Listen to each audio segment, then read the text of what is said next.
No es mentira cuando te digo que la Revolución Mexicana solo sirvió para dejar al país hundido en sangre y miseria, donde muchos autores de este nefasto episodio se aprovecharon para dar rienda suelta a toda clase de abusos y llevar a cabo sus más oscuros deseos.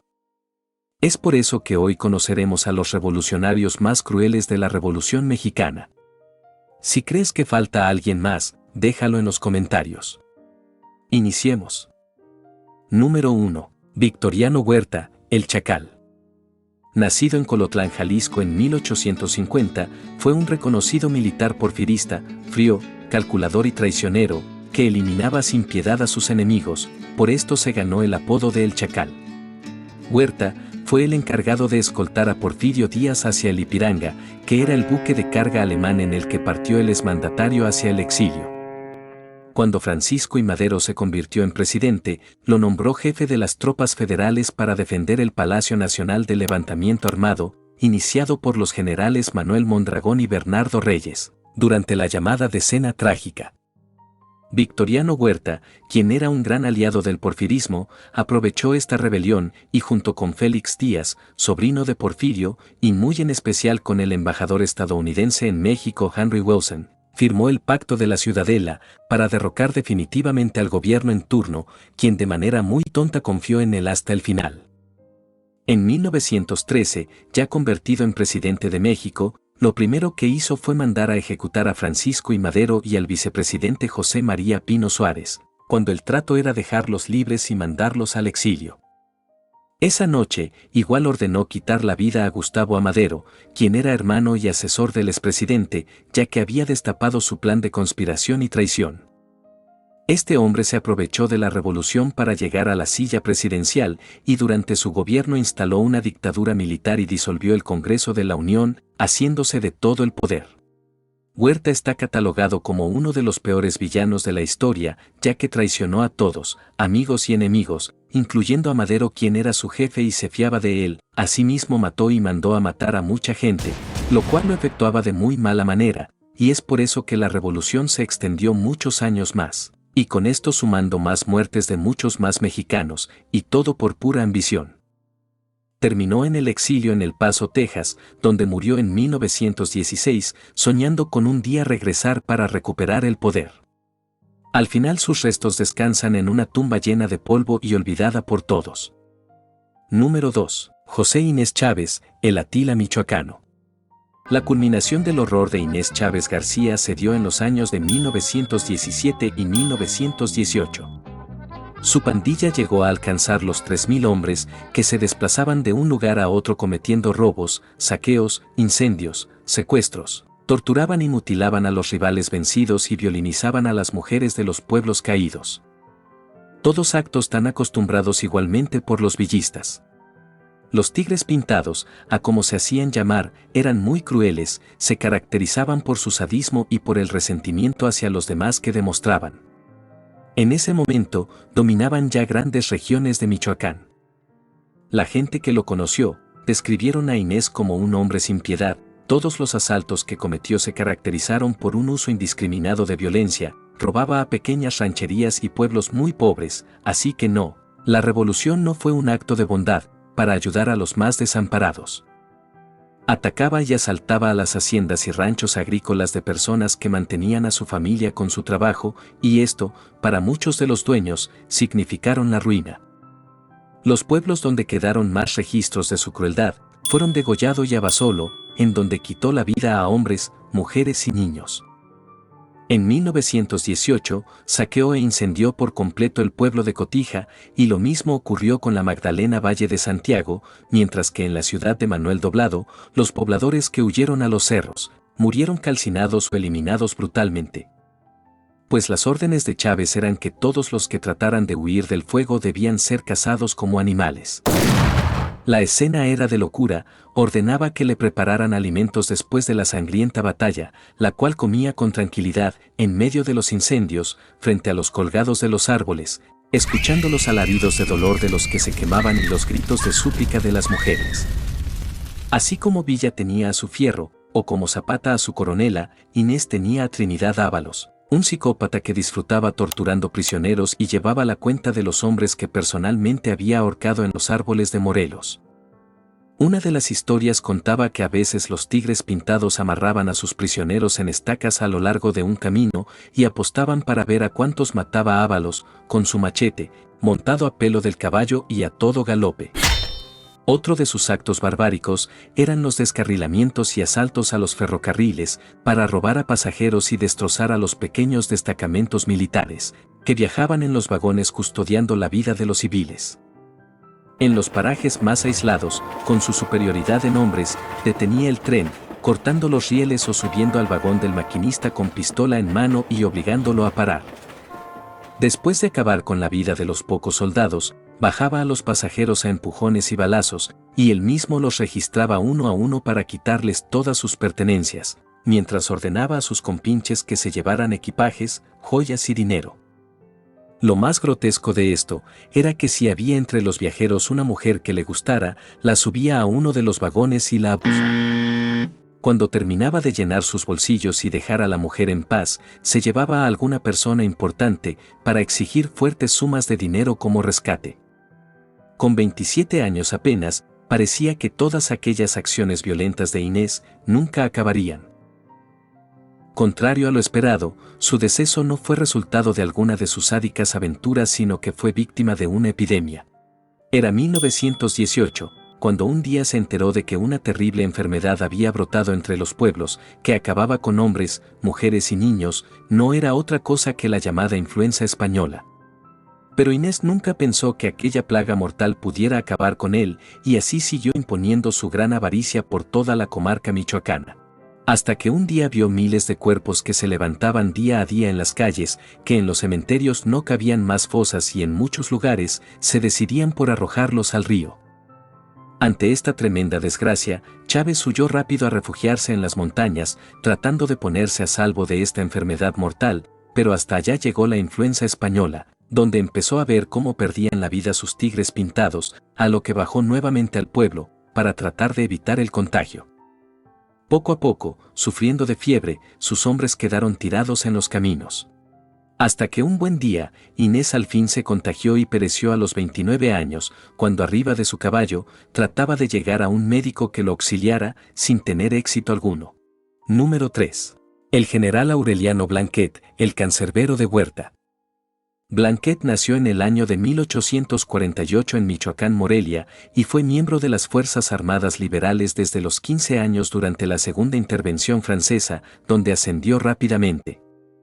Formó parte del pelotón que en 1867 fusiló al emperador Maximiliano de Habsburgo y a los generales Miguel Miramón y Tomás Mejía, y él fue quien le dio el tiro de gracia en el pecho al emperador, cuando ya estaba agonizando.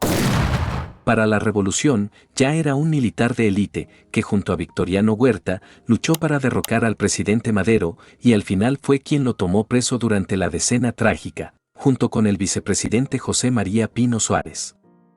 Blanquet era partícipe del plan para matar a los apresados, dando las órdenes para que la noche del 22 al 23 de febrero de 1913 los trasladaran a la penitenciaría de Lecumberri, pero ya se había planeado que durante el trayecto serían obligados a bajar del carro, y un grupo de policías dispararían sobre ellos, aparentando un ataque por algunos inconformes de su gobierno, y así fueron asesinados arteramente por Francisco Cárdenas, mayor de las fuerzas rurales, detrás de la penitenciaría.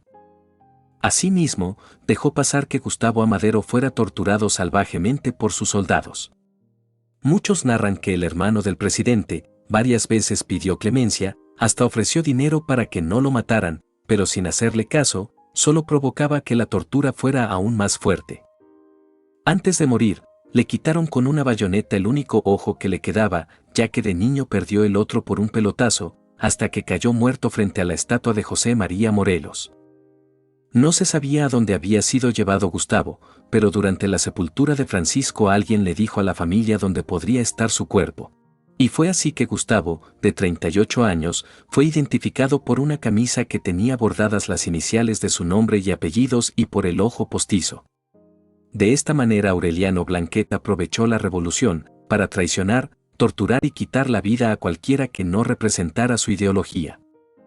En 1914 salió huyendo con Huerta hacia Cuba, para volver en 1918 a combatir el gobierno de Venustiano Carranza, y pierde la vida cuando es perseguido por soldados carrancistas y cae a una barranca. El general del pelotón ordenó a sus hombres que fueran por el cuerpo, pero Blanquet era un hombre corpulento, así que decidieron cortar su cabeza, la cual fue expuesta en el puerto de Veracruz. Número 4. Higinio Granda y la banda del automóvil gris. Durante el gobierno de Venustiano Carranza, quien había derrocado a la dictadura de Victoriano Huerta, una banda de delincuentes se hizo famosa en la Ciudad de México. La gente le llamaba la banda del automóvil gris, y aprovechándose que el país estaba hecho un caos, solían robar casas de gente rica, así como bancos o grandes comercios de renombre. Estos rateros vestían con uniformes carrancistas, llegaban con órdenes de cateo oficiales y cometían los robos, para después huir en un vehículo Fiat gris, modelo 1914, para esconderse en los barrios pobres de la ciudad. La banda la encabezaba Higinio Granda y estaba formada por hombres y mujeres, las cuales se vestían con prendas masculinas y se ponían un bigote falso. Robaban tanto que, hasta Emiliano Zapata habló con Carranza, para que se ocupara personalmente de encerrar a esta pandilla, pero como ya por esos tiempos Zapata y el presidente no tenían una buena relación, no le hicieron caso. Muchos historiadores relatan que por esos años de revolución, la situación de inseguridad que había en todo México era tal que se podían cometer toda clase de delitos y era difícil que fueras atrapado. Es más, hasta los mismos supuestos héroes revolucionarios cometían toda clase de fechorías.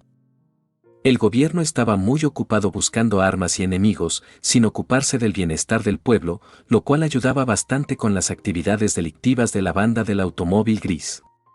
Los ciudadanos vivían asustados e indefensos, y desde entonces, en muchas partes de la República, carrancear es sinónimo de robar.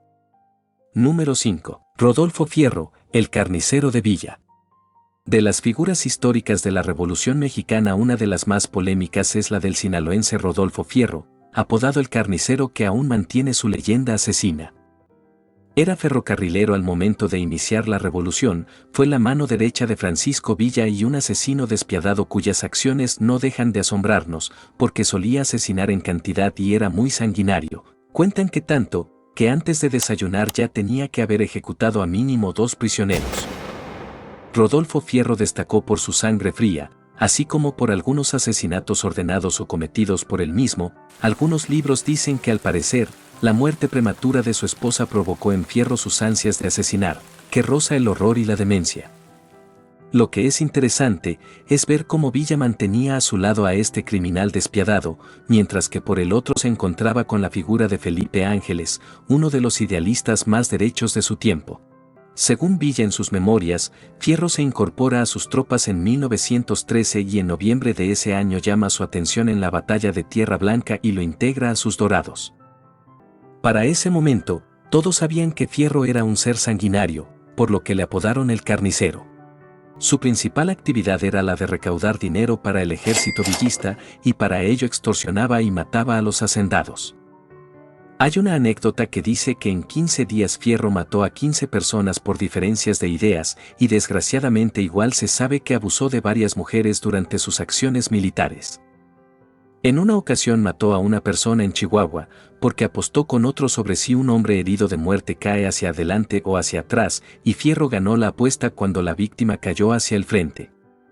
Igual le achacan la muerte de William Banton en un hotel de Ciudad Juárez, quien era un ciudadano inglés, dedicado a la minería. Este asesinato estuvo a punto de generar una crisis diplomática entre México, Inglaterra y Estados Unidos, que protestaron y por momentos amenazaba el rumbo que llevaba la revolución, ya que se podría aplicar un embargo de armas que dejaría desprotegido al ejército constitucionalista. Y aquí viene una locura de Pancho Villa, porque ante la crisis diplomática que se estaba generando, Villa ordena días después un juicio militar contra el cadáver del inglés, que obviamente resultó culpable y fue condenado a ser fusilado. Entonces se le manda al general Rodolfo Fierro a desenterrarlo y así cumplir con el fusilamiento. Su facilidad para matar lo convirtieron en verdugo de prisioneros capturados, pero también de sus propios compañeros de armas que cometían traición, mostraban cobardía para pelear o indisciplina o porque simplemente así lo decidía él mismo. El acto más ruin y cobarde que se le recuerda fue durante la batalla de Tierra Blanca, en donde ya habían ganado, se capturaron cerca de 500 prisioneros. Y la idea perversa de Fierro para divertirse y asesinarlos fue liberarlos, y cuando los soldados, algunos heridos de gravedad y todos desarmados, comenzaron a correr, Fierro se encargó de cazarlos como si se tratara de animales, lo cual dejó una masacre innecesaria. Estos eran los amigos y manos derecha de Pancho Villa. Existen muchos mitos en torno a Rodolfo Fierro, pero sin duda el de su muerte es uno de los más populares en México. Se cuenta que durante su camino a Casas Grandes tenía que atravesar la Laguna de los Mormones, cuyo lugar hoy lleva su nombre, y para llegar al otro lado solo habían dos opciones: la primera era rodear la laguna, que iba a ser más tardado, y la segunda, atravesar un camino muy estrecho que dividía las aguas y era peligroso porque no era tiempo de sequía. Lo que hizo fue optar por la segunda y montó su caballo cargado de monedas de oro y se lanzó al agua sin escuchar a sus oficiales que le suplicaban que se detuviera. Para su suerte, el peso de todo el oro que llevaba lo arrastró al fondo del agua, donde se cree que recibió una patada del caballo y lo dejó inconsciente. Su cuerpo quedó en el fondo, únicamente su sombrero salió a flote y ya no se pudo hacer nada. Cuando le avisaron a Villa, ordenó no dejar de buscar hasta encontrarlo, a lo que después de 5 días, un grupo de rescatistas lograron encontrar el cuerpo de Fierro. Y fue así que la revolución se convirtió en una guerra de poder, en donde lo que menos importaba era el pueblo mexicano. Esto fue lo que no te cuentan en la escuela.